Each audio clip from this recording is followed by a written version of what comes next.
Alors, limite 10, 11 et 12.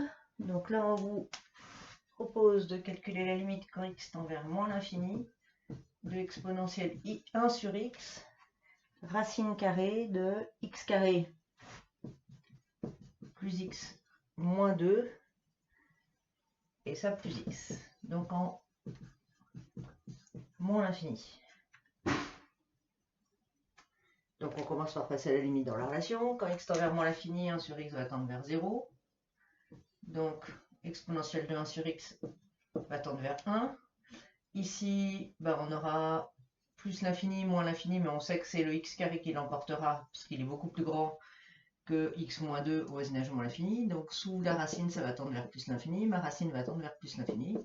Donc le premier terme tend vers plus l'infini, et le deuxième, lui, tend vers moins l'infini. Donc on a une forme à déterminer, on a la forme à déterminer, plus l'infini, moins plus l'infini.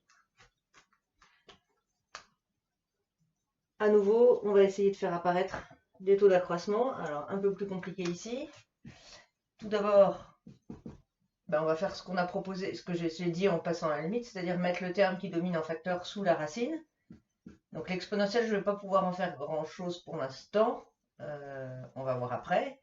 Évidemment, on va changer, on va s'en servir. Hein. Donc je mets mon x carré en facteur sous la racine.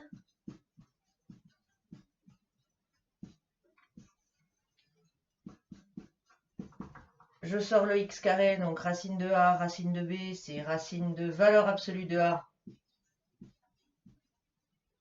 racine de valeur absolue de b, mais là les deux termes sont positifs au voisinage de moins l'infini, puisque ça tend vers 1, donc ce sera strictement positif, et ça évidemment c'est positif.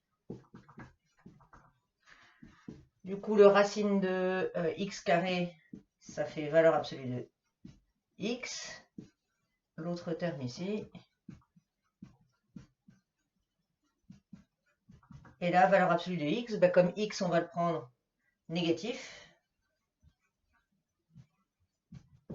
on va le prendre plus petit, on veut que ce soit défini ça, donc allez, plus petit que moins 2, je suis sûr que c'est bon. Moins 1, moins 2, c'est bon. Hop. Donc ça va me donner moins x ici.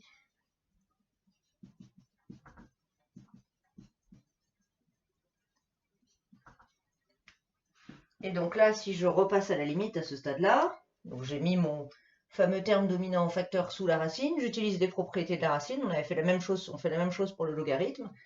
Et là, donc si je repasse à la limite, ça tend toujours vers 1, ça va tendre vers moins l'infini, ça tend vers 1, donc vers plus l'infini du coup, puisque c'est à moins l'infini, pardon. Ça tend vers plus l'infini, vers 1, donc le premier terme tend toujours vers plus l'infini, tandis que le deuxième vers moins l'infini. Donc j'ai toujours la même forme à déterminer.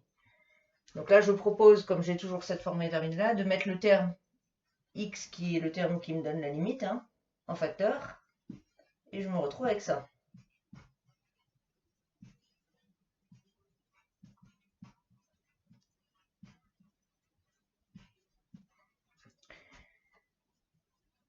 Alors là, j'ai transformé ma forme indéterminée, mais j'en ai toujours une. Ça va tendre vers moins l'infini, et tout ça va tendre vers 0, donc j'ai moins l'infini fois 0.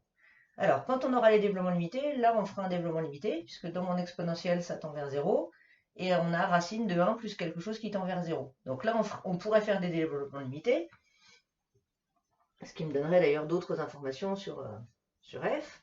On ne va pas faire ça. Ici, je vais faire apparaître un taux d'accroissement. On va mettre le moins en facteur. Et le x ici, je vais l'écrire au dénominateur sous la forme 1 sur x.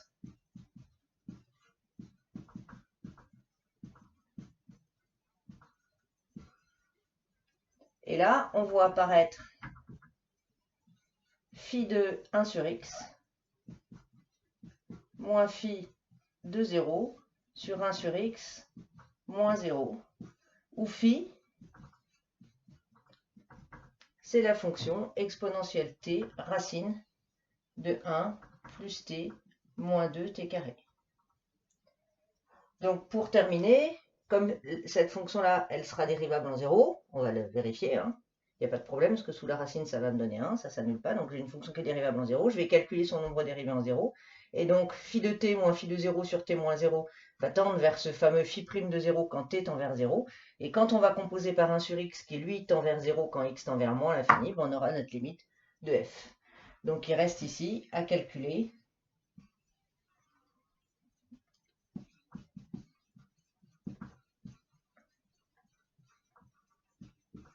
phi' de 0. Donc il faut dériver ça. Donc dériver, ben on dérive d'abord l'exponentielle, ça donne exponentielle. Je prends t égale à 0 tout de suite. Hein. Donc ça en 0, ça va me donner ça. Plus, je garde mon exponentielle toujours en 0. Et je dérive ça. Donc ça va me donner moins 4t, donc fois 0. Plus 1 sur 2 racine de 1 plus 0. Donc phi' de 0 me donne 1 ici. Et là-bas, on a 1 ici, 1 demi, plus 1 demi, c'est-à-dire 3 demi. Donc, la limite de phi de t moins phi de 0 sur t moins 0, c'est 3 demi quand t tend vers 0. Et par composition,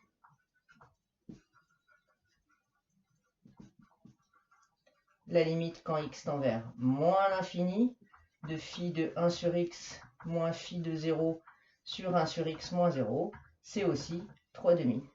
Et il y a le moins devant, donc ma limite